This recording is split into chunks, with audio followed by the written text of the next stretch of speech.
The Nowata Methodist Church is happy to produce a lot of different content for the edification of Christ's church throughout the world.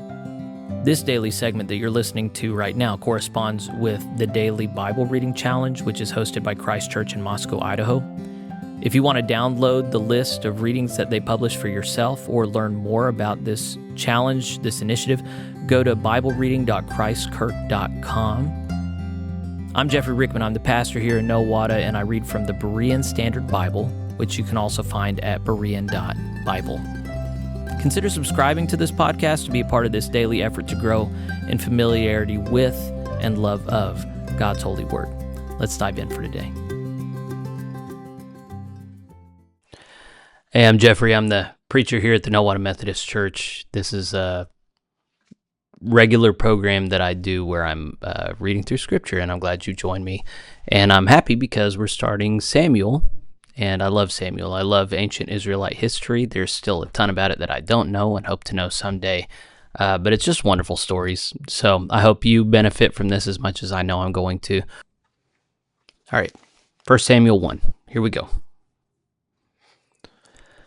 Now there was a man named Elkanah who was from Ramathaim Zophim in the hill country of Ephraim. He was the son of Jehoram, the son of Elihu, the son of Tohu, the son of Zuph, an Ephraimite. He had two wives, one named Hannah and the other Peninnah. And Peninnah had children, but Hannah had none.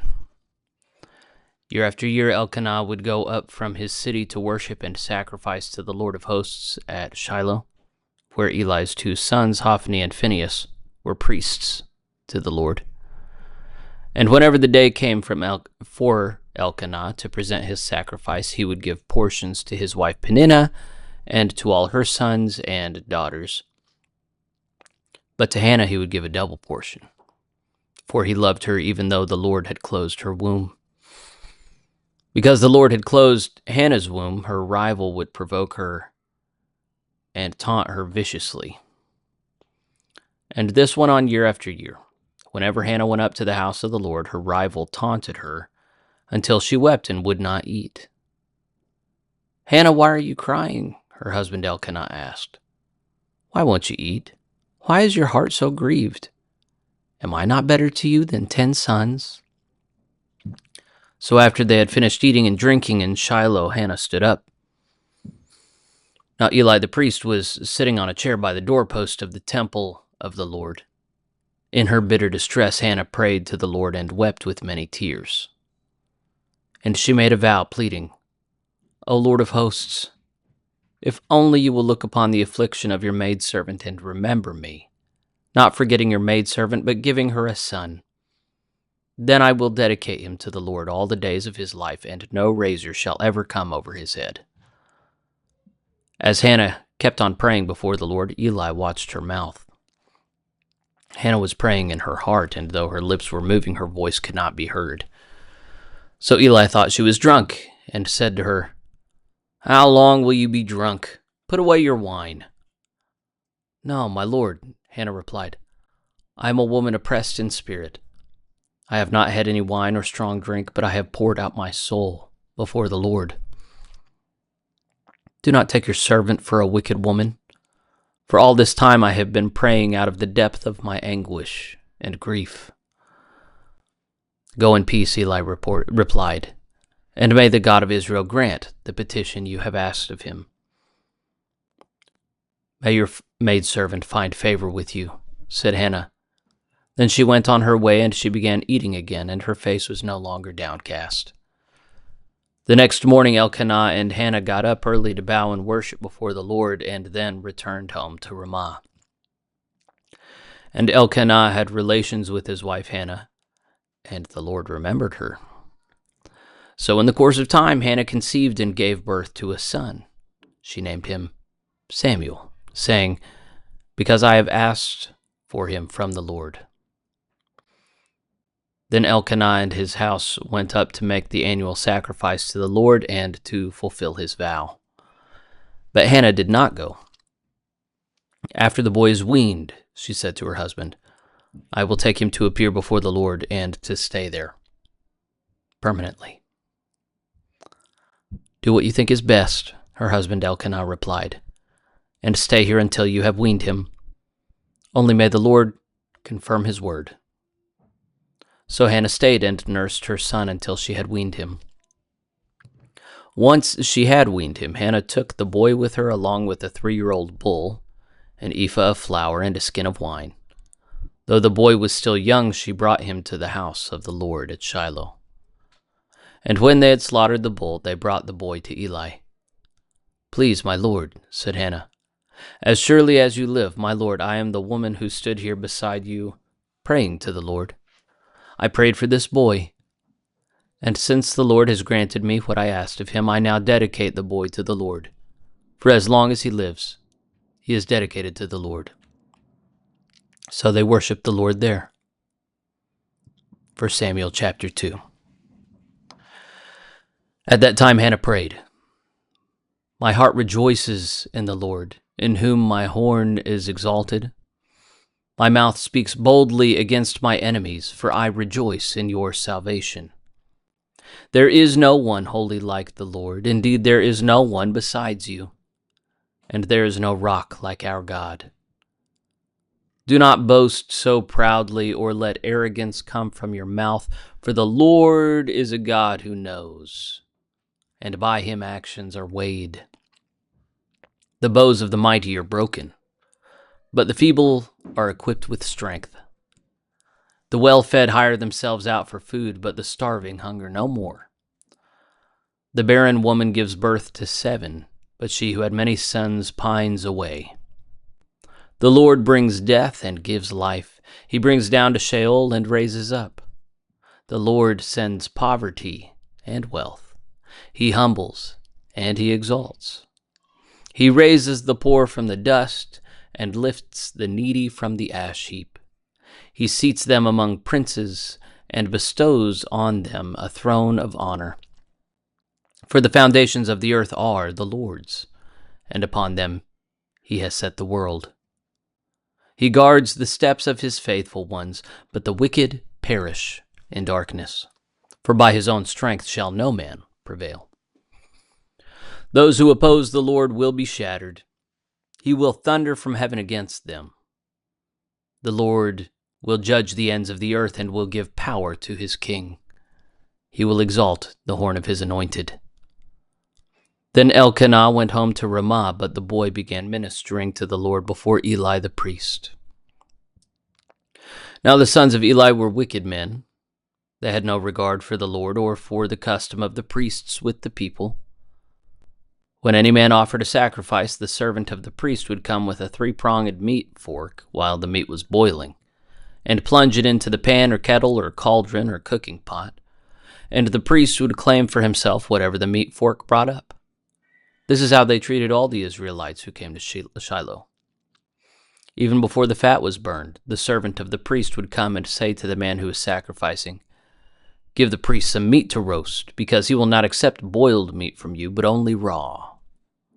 And if any man said to him, "The fat must be burned first, then you may take whatever you want," the servant would reply, "No, you must give it to me right now. If you refuse, I will take it by force." Thus the sin of these young men was severe in the sight of the Lord, for they were treating the Lord's offering with contempt. Now Samuel was ministering before the Lord, a boy wearing a linen ephod. Each year his mother would make him a little robe and bring it to him when she went with her husband to offer the annual sacrifice. And Eli would bless Elkanah and his wife, saying, "May the Lord give you children by this woman in place of the one she dedicated to the Lord." Then they would go home. So the Lord attended to Hannah, and she conceived and gave birth to 3 sons and 2 daughters. Meanwhile the boy Samuel grew up in the presence of the Lord. Now Eli was very old, and he heard about everything his sons were doing to all Israel and how they were sleeping with the women who served at the entrance to the tent of meeting. "Why are you doing these things?" Eli said to his sons. "I hear about your wicked deeds from all these people." "No, my sons, it is not a good report I hear circulating among the Lord's people. If a man sins against another man, God can intercede for him. But if a man sins against the Lord, who can intercede for him?" But they would not listen to their father, since the Lord intended to put them to death. And the boy Samuel continued to grow in stature and in favor with the Lord and with man. Then a man of God came to Eli and told him, "This is what the Lord says. Did I not clearly reveal myself to your father's house when they were in Egypt under Pharaoh's house? And out of all the tribes of Israel, I selected your father to be my priest, to offer sacrifices on my altar, to burn incense, and to wear an ephod in my presence. I also gave to the house of your father all the offerings of the Israelites made by fire. Why then do you kick at my sacrifice and offering that I have prescribed for my dwelling place? You have honored your sons more than me by fattening yourselves with the best of all the offerings of my people Israel. Therefore the Lord, the God of Israel, declares, I did indeed say that your house and the house of your father would walk before me forever. But now the Lord declares, far be it from me. For I will honor those who honor me, but those who despise me will be disdained. Behold, the days are coming when I will cut off your strength and the strength of your father's house, so that no older man will be left in your house. You will see distress in my dwelling place. Despite all that is good in Israel, no one in your house will ever again reach old age. And every one of you that I do not cut off from my altar, your eyes will fail and your heart will grieve. All your descendants will die by the sword of men. And this shall come to you concerning your two sons, Hophni and Phinehas. They will both die on the same day. Then I will raise up for myself a faithful priest. He will do whatever is in my heart and mind. And I will build for him an enduring house, and he will walk before my anointed one for all time. And everyone left in your house will come and bow down to him for a piece of silver or a morsel of bread, pleading, please appoint me to some priestly office so that I can eat a piece of bread. 1 Samuel chapter 3. And the boy Samuel ministered to the Lord before Eli. Now in those days the word of the Lord was rare, and visions were scarce. And at that time Eli, whose eyesight had grown so dim that he could not see, was lying in his room. Before the lamp of God had gone out, Samuel was lying down in the temple of the Lord, where the ark of God was located. Then the Lord called to Samuel, and he answered, Here I am. He ran to Eli and said, Here I am, for you have called me. I did not call, Eli replied. Go back and lie down. So he went and lay down. Once again the Lord called, Samuel. So Samuel got up, went to Eli, and said, Here I am, for you have called me. My son, I did not call, Eli replied. Go back and lie down. Now Samuel did not yet know the Lord, because the word of the Lord had not yet been revealed to him. Once again, for the third time, the Lord called to Samuel. He got up, went to Eli, and said, Here I am, for you have called me. Then Eli realized that it was the Lord who was calling the boy. Go and lie down, he said to Samuel. And if he calls you, say, Speak, Lord, for your servant is listening. So Samuel went and lay down in his place. Then the Lord came and stood there, calling as before, Samuel, Samuel. And Samuel answered, Speak, for your servant is listening. Then the Lord said to Samuel, I am about to do something in Israel, at which the ears of all who hear it will tingle. On that day I will carry out against Eli everything I have spoken about his family from beginning to end. I told him that I would judge his house forever for the iniquity of which he knows, because his sons blasphemed God and he did not restrain them. Therefore I have sworn to the house of Eli, The iniquity of Eli's house shall never be atoned for by sacrifice or offering. Samuel lay down until the morning. Then he opened the doors of the house of the Lord. He was afraid to tell Eli the vision. But Eli called to him and said, "Samuel, my son." "Here I am," answered Samuel. "What was the message he gave you?" Eli asked. "Do not hide it from me. May God punish you, and ever so severely, if you hide from me anything he said to you." So Samuel told him everything and did not hide a thing from him. "He is the Lord," replied Eli. "Let him do what is good in his eyes." And Samuel grew, and the Lord was with him, and he let none of Samuel's words fall to the ground. So all Israel from Dan to Beersheba knew that Samuel was confirmed as a prophet of the Lord. And the Lord continued to appear at Shiloh, because there he revealed himself to Samuel by his word. 1 Samuel chapter 4. Thus the word of Samuel came to all Israel. Now the Israelites went out to meet the Philistines in battle and camped at Ebenezer, while the Philistines camped at Aphek. The Philistines arrayed themselves against Israel, and as the battle spread, Israel was defeated by the Philistines, who struck down about 4,000 men on the battlefield.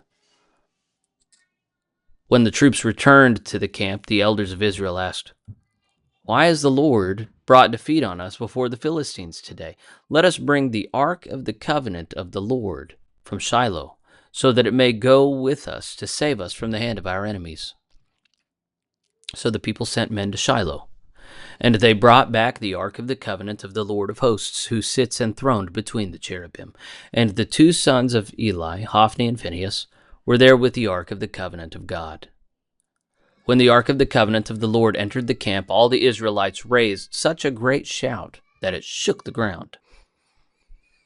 On hearing the noise of the shout, the Philistines asked, "What is this loud shouting in the camp of the Hebrews?" And when they realized that the ark of the Lord had entered the camp, the Philistines were afraid. "The gods have entered their camp," they said. "Woe to us, for nothing like this has happened before. Woe to us! Who will deliver us from the hand of these mighty gods? These are the gods who struck the Egyptians with all kinds of plagues in the wilderness.